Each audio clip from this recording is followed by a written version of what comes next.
Welcome to this episode of Sleepy History Limited. In our signature slow, soothing, and intentionally uneventful style. Tonight, we gently wander through the methodical sifting of the Australian goldfields. Before the deep mines and the heavy machinery, there was the silence of the bush, a vast landscape of silver-leafed ironbark and the scent of dry eucalyptus. We begin our journey in the early 1850s, not with the frantic energy of a discovery, but with the steady, rhythmic reality of the earth itself. Imagine the Australian interior.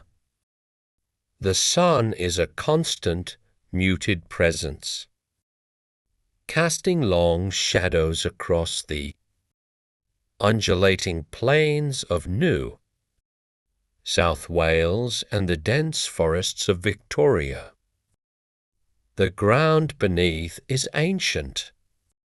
It is a continent defined by its stillness, where the geology has remained largely undisturbed for millions of years. This is the stage for our story not of sudden fortune, but of the patient movement of sediment. The gold did not arrive recently. It was formed deep within the crust during volcanic upheavals hundreds of millions of years ago, forced into veins of white quartz. Over eons, the wind and the rain, though sparse, did their work.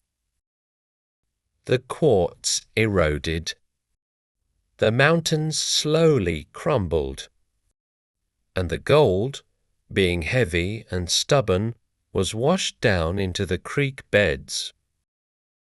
It settled into the wash dirt hidden beneath layers of clay, gravel, and silt. To understand the life of a digger, one must first understand the weight of gold.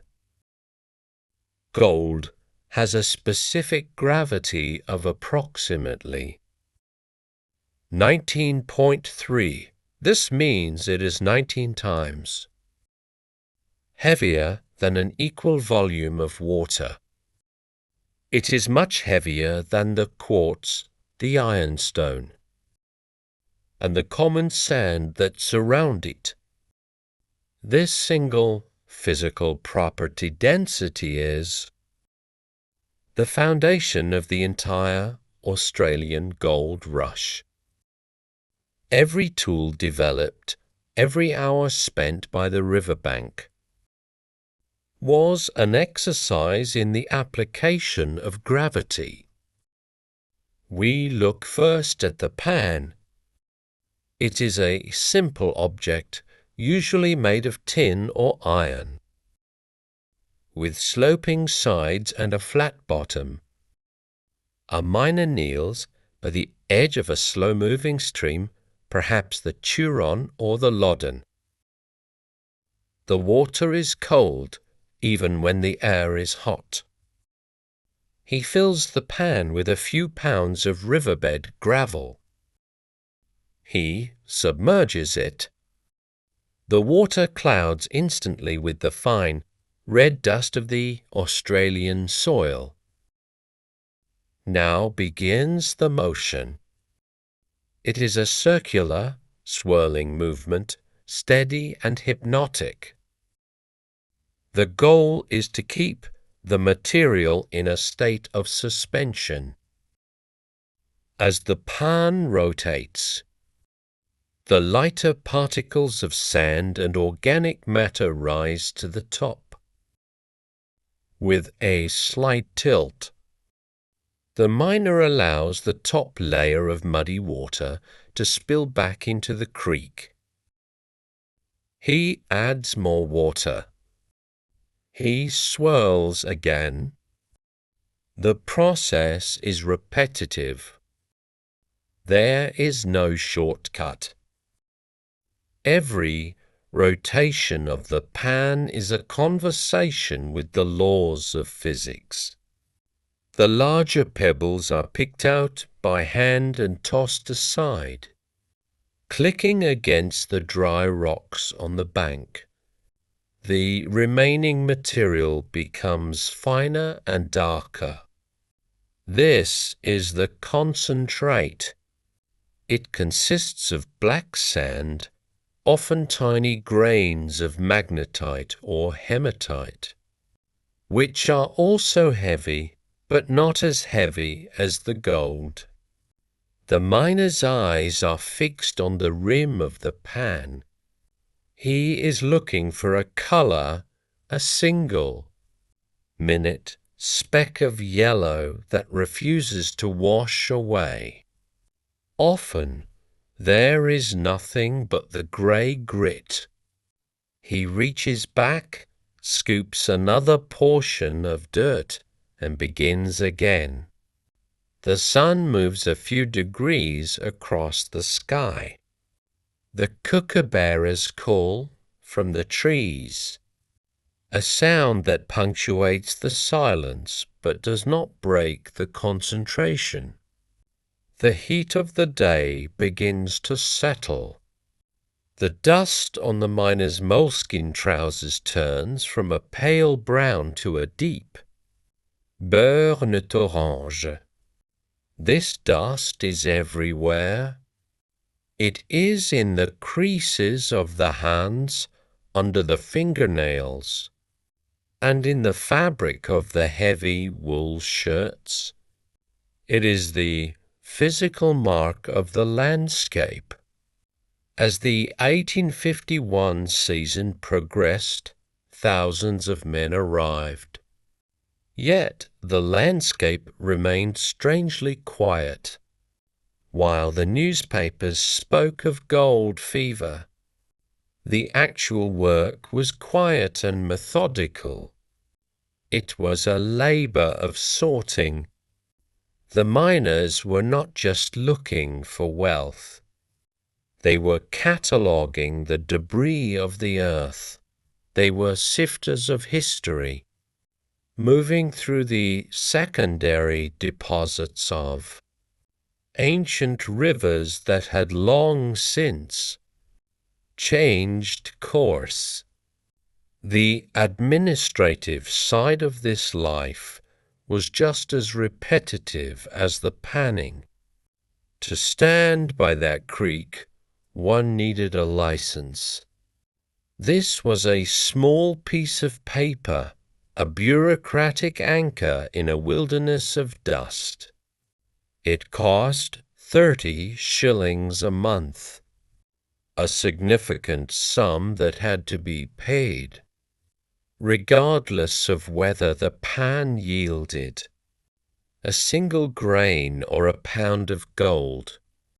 This license was the first tether between the wandering individual and the distant structured government in Melbourne or Sydney. It required a name, a date, and a signature. It was a reminder that even in the furthest reaches of the bush, the ledger and the pen were as ever-present as the pick and the shovel. We watched the water flow. It is thick with the residue of 1,000 pans. The ecology of the creek is changing, becoming a slurry of suspended clay. But for the miner, the focus remains narrow. The circle of the pan, the weight of the hand, the tilt of the wrist, the slow, rhythmic sifting of the Australian earth continues, grain by grain, as the afternoon fades into a soft, hazy gold. as the individual miner realized the limitations of the handheld pan. The landscape began to change. The solitary figure by the water was joined by others, and the tools grew in complexity, though they remained rooted in the same simple principles of gravity and motion. We move now to the introduction of the rocking cradle, a device that transformed the goldfields into a rhythmic, mechanical soundscape. The cradle, or the rocker, was a wooden box, often roughly hewn from local timber or repurposed from shipping crates. It resembled a child's cradle, mounted on rockers that allowed it to sway from side to side. At the top sat a removable hopper with a perforated iron bottom.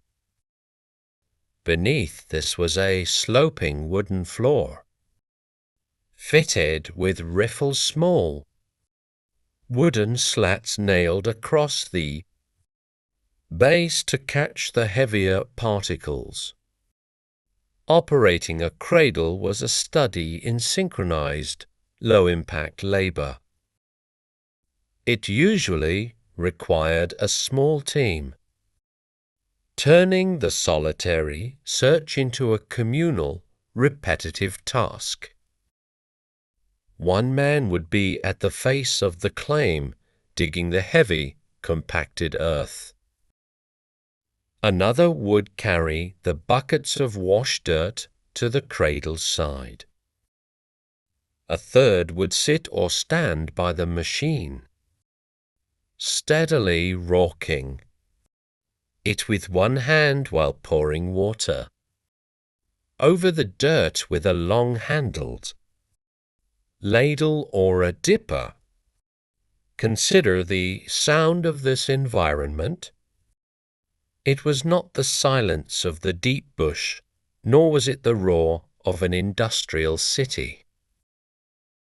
It was a textured, percussive hum, the clunk-clunk of the wooden rockers on the earth, the slosh of the muddy water as it was poured into the hopper, the rattle of the larger stones being shaken against the iron plate.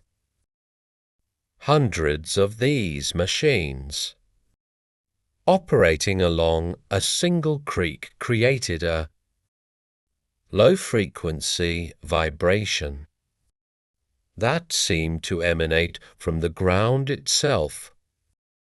The physics of the cradle was an evolution of the pan. The rocking motion kept the sediment in a constant state of agitation as the water washed the dirt through the holes in the hopper. The lighter sand and clay were carried away down the slope and out the end of the box. The gold, with its immense weight, fell through the perforations and became trapped behind the riffles. Every few hours, the clean-up occurred. The rocking stopped. The hopper was removed.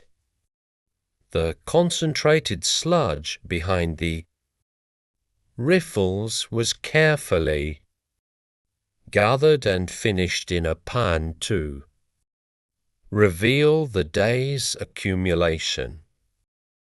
This transition marked a shift in the relationship between the miner and the land.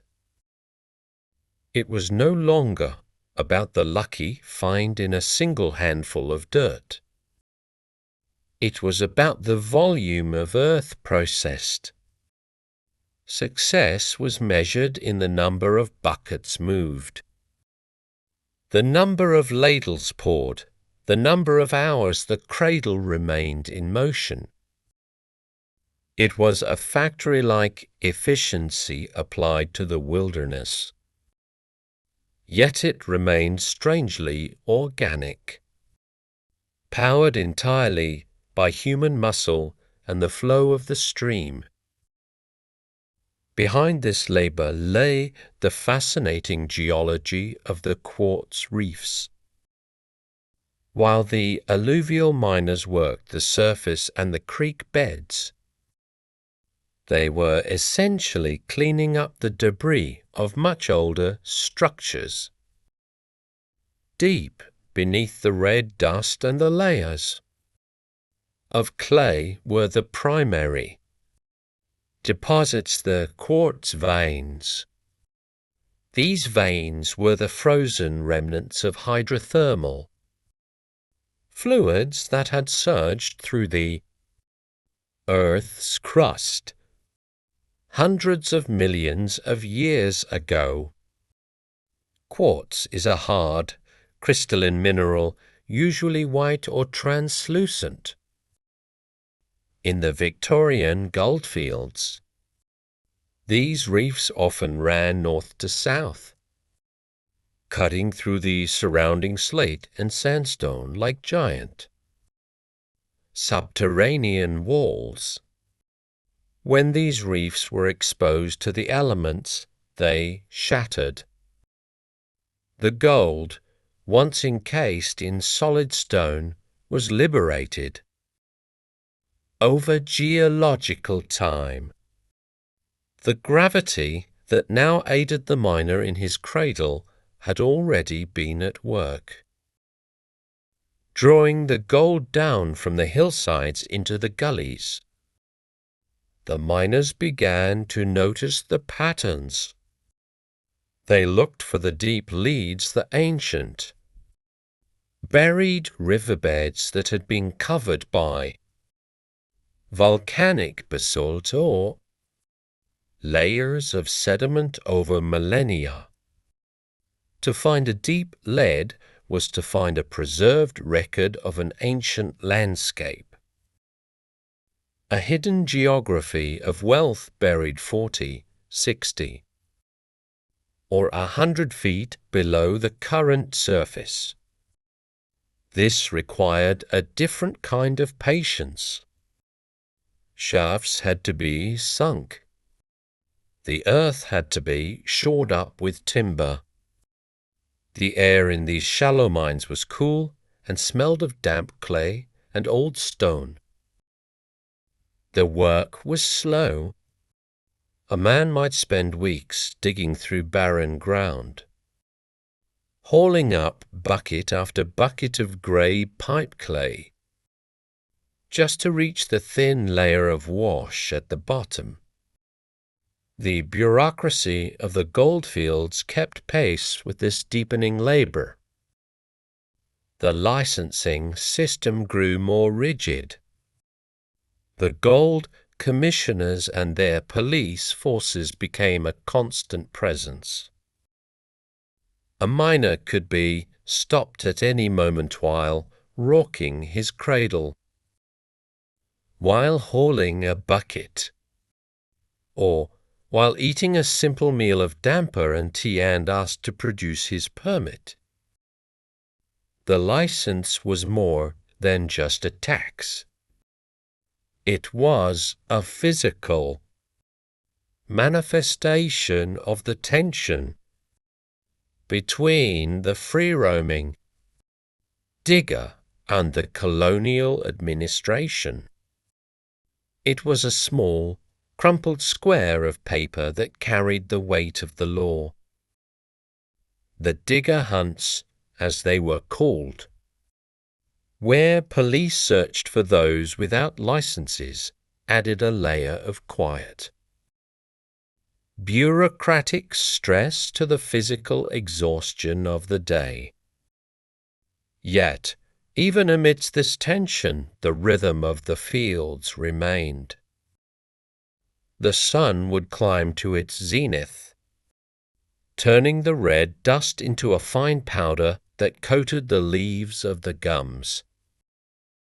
The water in the cradles became thicker and more opaque, and the miners continued their steady, side-to-side motion, a human tide working against the ancient sediment of a continent that had waited a very long time to be disturbed.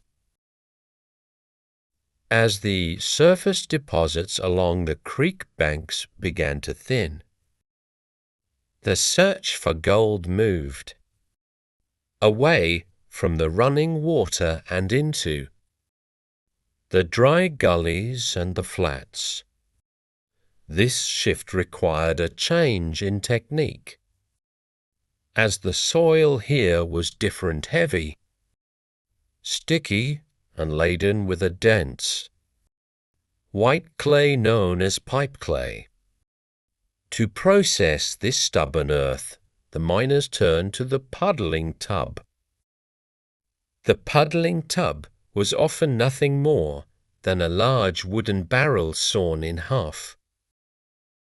It was filled with the clay-heavy, wash dirt and topped with water, carried from the nearest hole. The miner would stand over the tub with a long, heavy wooden stake or a spade, and he would stir. This was not a quick motion. It was loan of clay. He would chop and swirl, turning the water into a thick, opaque soup. The goal was to dissolve the clay completely, liberating any trapped grains of gold so they could settle at the bottom of the tub. This process was physically demanding yet remarkably repetitive. One could spend an entire morning just puddling a few tubs of dirt. Once the clay was sufficiently liquid, the muddy water was bailed out, and the process was repeated with fresh water until only the heavy gravel and the elusive gold remained at the bottom. The sound of puddling was a wet, sucking noise, the rhythmic splash of the stake hitting the thick slurry. It was the sound of persistence against the geological glue of the Australian. L'Encap. Life on the goldfields was not lived solely at the cradle or the tub. It was also lived in the canvas towns that sprung up overnight. These were cities of white and grey fabric, stretching as far as the eye could see through the thinned-out bush. The smell of these camps was a constant mixture of wood smoke, damp wool, and the earthy scent of freshly turned soil.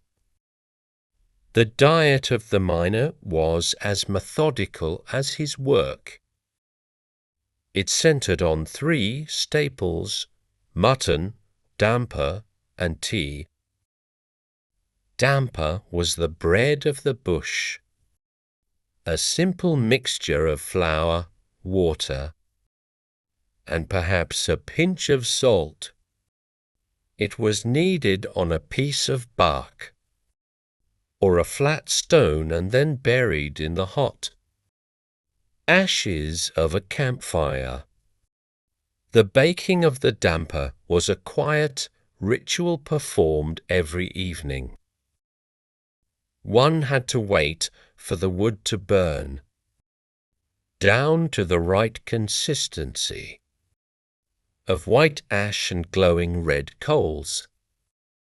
The loaf would be placed in the center, covered, and left to cook slowly while the miner sat nearby, watching the smoke drift toward the stars. Then there was the tea, brewed in a tin pot known as a billy. The water was brought to a boil over the open flame. A handful of loose leaves thrown in, and then the billy was swung in a wide circle to settle the leaves at the bottom. Tismal, domestic ceremony, was the punctuation mark at the end of a 10-hour day of sifting. The tea was hot, strong, and often sweetened with dark, brown sugar that clumped in the heat. Beneath this domesticity, the geological frustration of the duffer hole was a common reality. A duffer was a shaft that yielded no gold. A hole dug with immense effort through layers of hard-packed earth and rock, only to end in barren pipe clay. The miner might spend weeks sinking a shaft, descending every morning into the cool, dark earth, hauling up hundreds of buckets of debris, only to find that the ancient riverbed he was chasing had veered in a different direction.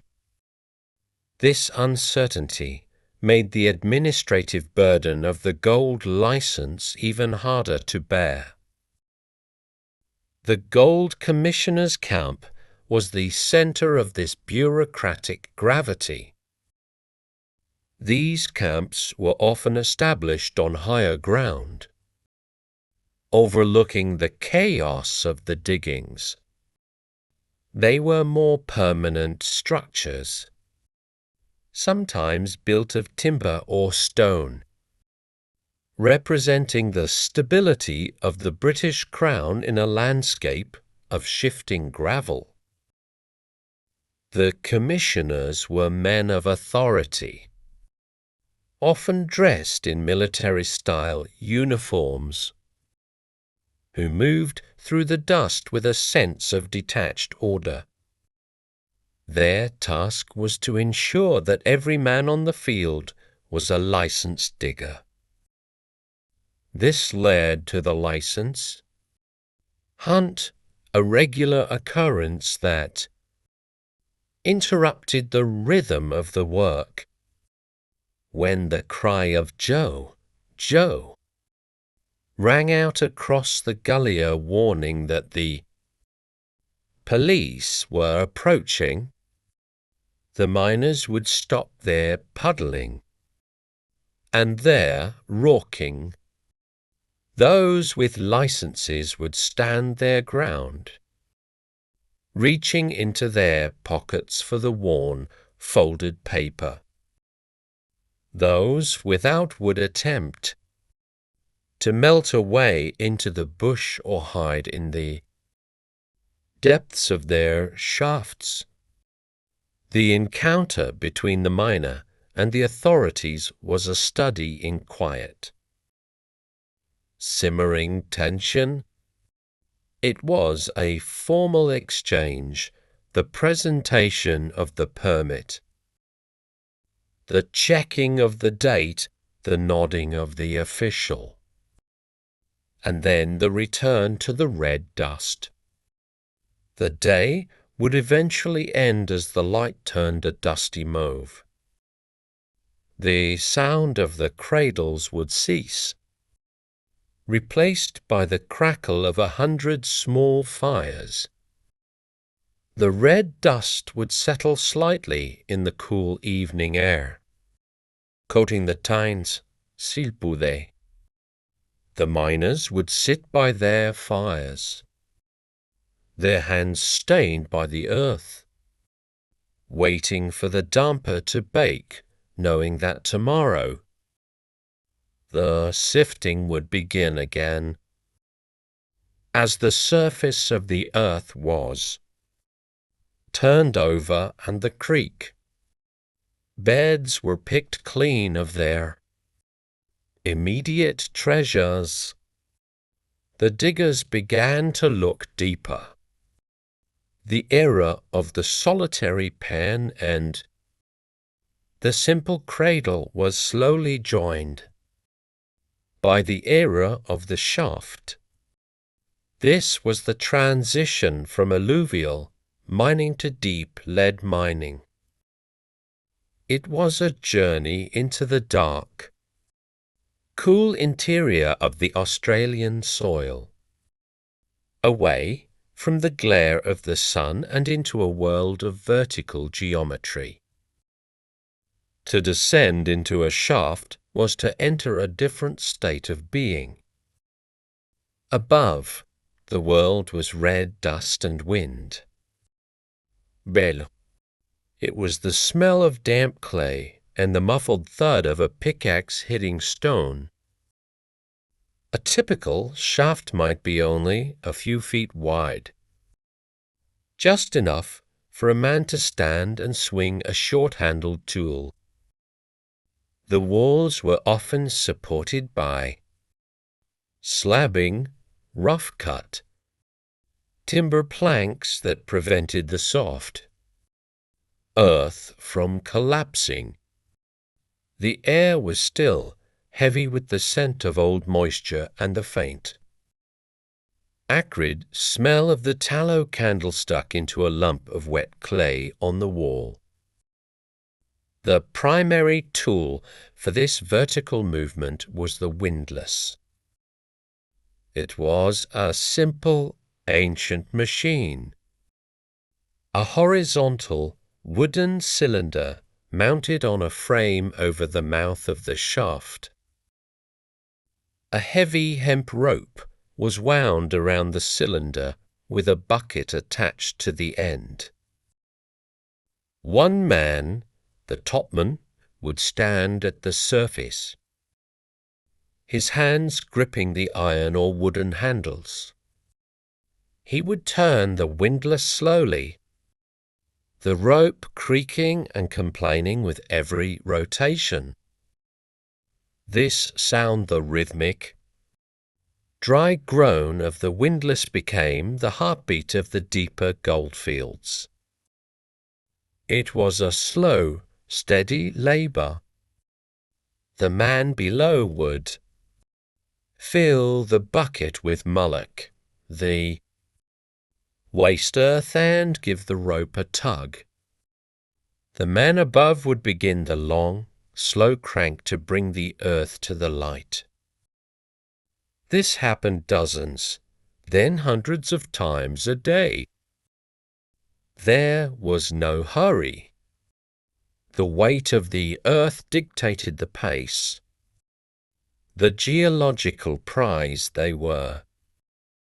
Hunting was the gutter in the language of the 19th century miner. The gutter was the very bottom of an ancient, buried riverbed.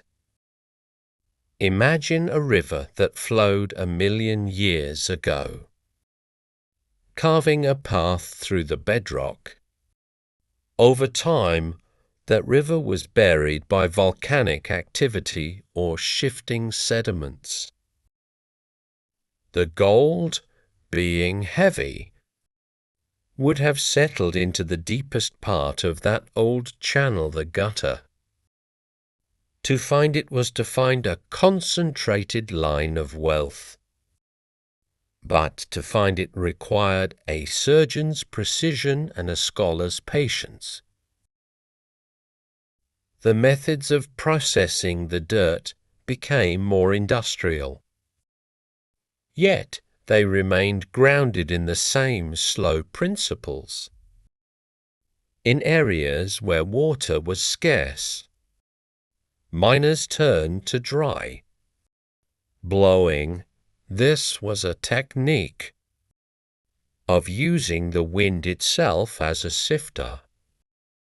He would stand with his back to the breeze and slowly pour the dirt from the top pan into the bottom one. He would repeat this process over and over. A slow exchange between the miner and the atmosphere. The once thick forests of and fuel for the fires. The hills began to look bald, scarred by the white heaps of mullock that sat next to every shaft. From a distance, the goldfields looked like a giant colony of ants had moved in. The appearance of the police was a significant disruption. To climb out of a 60-foot hole, just to show a piece of paper to an official, was a source of quiet. Simmering frustration became a game of hide-and-seek played across a landscape of holes. The miners would sit on the heaps of white clay, looking out over the valley of tents. They would talk in low voices about the leads, the runs, and the indications of the ground. It was a technical language, a slow accumulation of geological knowledge, passed from one man to another over the embers of a fire.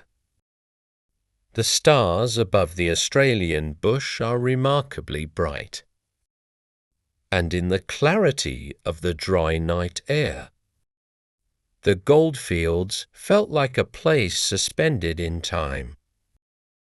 The frantic rush of the first discovery had been replaced by a quiet, professional persistence. The earth was being sifted, grain by grain, bucket by bucket, in a process that was as much about endurance as it was about luck. The red dust would sleep for a few hours, settling on the windlass and the cradle, waiting for the first light of morning to begin the rhythm once again. As the months stretched into years, the ephemeral nature of the canvas towns began to solidify into something more permanent, though no less dusty. The makeshift tents were slowly replaced by slab huts, built from the same stringy-bark trees that had once shaded the undisturbed gullies.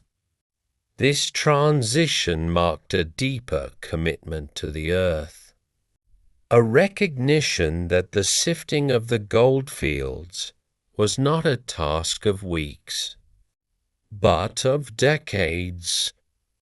With this permanence came the horse swim, a machine that represented the first step toward true industrialization. On the fjeld, the whim was a large, horizontal wooden drum, often 20 feet in diameter, mounted on a central pivot. A long timber arm extended from the drum to which a horse was harnessed. As the horse walked in a slow, never-ending circle, the drum would rotate, winding or unwinding the heavy hemp ropes that lowered and raised the buckets from the deepest shafts. Imagine the sound of the whim. It is a symphony of low-impact repetition. The steady, muffled thud of the horse's hooves on the circular track, which over time became a deep groove in the clay. The rhythmic creak of the dry timber joints. The soft, metallic rattle of the chains.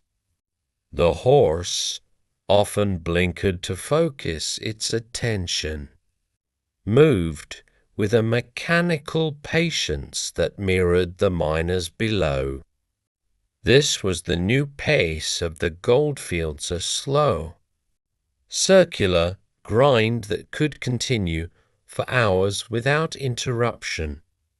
This period also saw the rise of quartz mining, or reefing, no longer content, to wait for the rain and the rivers to break down the stone. The miners began to take the quartz itself. They followed the white veins deep into the bedrock, blasting and picking the stone free. But once the quartz was on the surface, it had to be pulverized to release the gold trapped within its crystalline structure. In the early days of reefing, this was done with a dolly. A dolly was a simple, manual crusher, heavy iron-shod wooden post suspended from a flexible sapling. The miner would pull the post down onto a bed of quartz, and the sapling would spring it back. Up, thump, spring, thump, spring. It was a tiring, monotonous task, the stone slowly turning to a fine, white flour. Eventually, this gave way to the stomper battery, a series of heavy iron weights lifted by a steam engine and dropped onto the ore. The sound of a stamper battery was a continuous, rhythmic thud that could be heard for miles, a mechanical heartbeat that signaled the end of the bush's silence and the beginning of the industrial age. Amidst this increasing noise, the administrative machinery of the colony was also becoming more complex. The simple license was now part of a vast bureaucratic web. Every ounce of gold found had to be accounted for if it was to be moved safely. This led to the creation of the gold escort. The escort was a formal, heavily guarded convoy that carried the miners. Earnings from the fields to the banks in Melbourne or Sydney. But before the gold could join the escort, it had to pass through the government camp here, in a quiet, timber-framed building. The miner would present his find. The process was slow and meticulous. The gold receiver would take the small leather bag of grains and nuggets and pour it into a polished brass scale. The room would fall silent, save for the scratching of a quill pen on parchment. The weights were added to the scale small, precise cylinders of brass until the balance was perfect. The weight was recorded in a heavy ledger. A receipt was issued, a small slip of paper that represented the physical labor of months. This paper was perhaps the most boring, yet most important, object in a miner's life. It was the proof of his toil, a bureaucratic tether that connected the red dust of the gully to the marble halls of the city banks. The weather, too, played its part in the rhythm of the fields. In the height of summer, the landscape was a study in heat and stillness. The dust would hang in the air, a fine orange haze that tasted of salt and ancient stone. But when the rains came, the fields transformed. The red dust turned into a thick, clinging mud that swallowed boots and bogged the heavy timber drays. The work would slow, but it never stopped. The cradles would continue to rock. The water, now provided by the grey skies instead of the dwindling creeks. There was a certain peace in the rain. It washed the eucalyptus leaves, turning them from a dusty grey to a vibrant silver green. It settled the fine powder that coated everything. The miners would huddle in their slab huts, the smoke from their chimneys rising straight into the damp air. They would wait, as they always did, for the earth to be workable again, for the next layer of wash dirt to be reached, and for the slow, methodical sifting to resume. The gold remained where it had always been patiently waiting in the dark, heavy and indifferent to the passing of the seasons. As the sun begins to set on our exploration of the Australian goldfields, we see how the landscape and its people reached a state of quiet equilibrium. The frantic, surface-level excitement of the early days had matured into something far more substantial and deeply rooted. This was the period where the digger transitioned into the miner and the temporary camp, transformed into the enduring town. The physical legacy of this era is still visible across the Australian interior today. If you were to walk through the bush near Ballarat, Bendigo, or Castlemaine, you would find the land still carries the gentle scars of this methodical sifting. Terraces and Moloch heaps, small, rounded mounds of pale earth that have since been reclaimed by the scrub and the moss. Terraces puddling circles, faint depressions in the ground, where horses once walked in endless, rhythmic loops.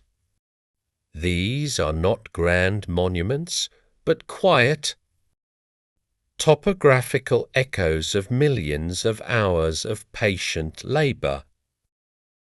This patient sifting did more than move earth. It moved the foundations of a society.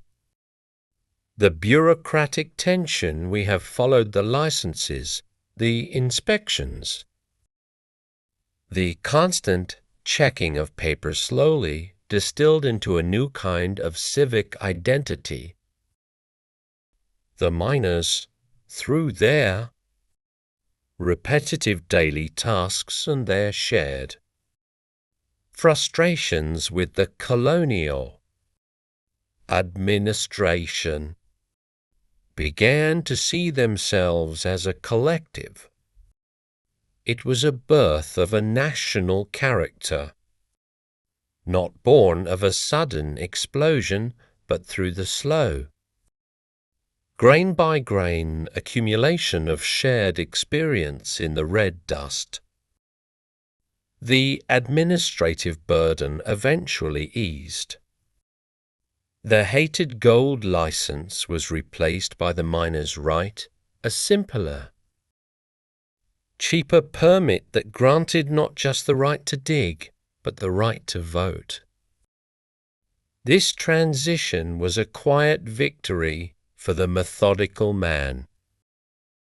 It recognized that the person sifting the creek bed was a stakeholder in the future of the land, the ledger books of the gold commissioners, once symbols of authority and exclusion, became the records of a growing, settled population. As the deep mines took over, and the heavy stompers became the primary sound of the fields, the alluvial digger slowly faded into history. Many stayed, turning their hands to farming or trade, planting orchards and gardens in the very soil they had once washed through their cradles.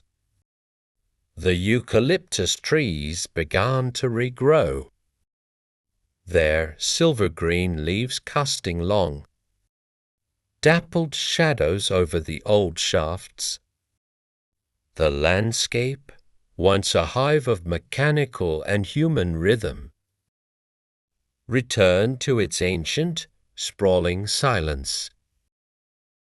Imagine the goldfields now in the soft light of a fading afternoon. The red dust has long since settled, forming a fine, protective layer over the history buried beneath. The creeks flow clear again, the suspended clay having settled into the deep bends of the river. The weight of the gold remains in the vaults of the cities, but the story remains in the stillness of the bush. It is a story of gravity and density, of the way a heavy metal and a heavy bureaucracy combine to shape the spirit of a continent. It is a story of the tea in the billy, the bread in the ashes, and the paper in the pocket. It is the story of a million pans swirled in a million circles, a hypnotic dance of human persistence against the vast, indifferent age of the earth. We leave the goldfields now, as the cool air of the evening settles over the ironbark trees. The sound of the wind in the leaves is the only rhythm that remains, a soft, shushing sound that mimics the water in the cradle. The history is still there, beneath the surface, waiting in the silence, sifted and sorted and at rest. Thank you for wandering through this quiet history with us. The dust has settled, the water is still, and the day's labor is finally complete. Sleep now, as the ancient earth of the goldfields sleeps, under the vast and steady light of the southern stars.